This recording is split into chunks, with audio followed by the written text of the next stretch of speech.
sumabog na biglang liko. Sabay atras ang angas ng Mexico para banggain ang angas ng Pinas. May nagbunyi dahil sa tuwa na hindi na naman mabibigyan ng laban si Casimero dahil puro na lang daw naging basura ang mga laban na dapat sanang may kasana kontra kay Casimero. Pero syempre, sinungaling ba ang mag-aakala na puro atras na lang ang makalaban ni Casimero? Pati ba pag-atras ng kalaban ay sinisisi pa rin ng iilan sa Team Casimero? Pero bilang paglilinaw, batay sa mga usapin patungkol kay Casimero at Nery, wala pong nagsasabi na kasado na po ang laban dahil kung tutuusin ay rumored fight pa lamang ito na ibinalita dito sa Pilipinas at umabot din ito sa Japan. E ano nga ba ang ibig sabihin ng rumored fight? Nangangulugan ba ito na kasado na ang laban?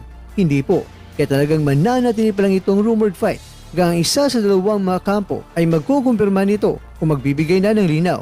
Kaya naman kakwento, dahil sa ginawa ni Nery na nagbigay siya ng kanyang komento sa nasabing rumored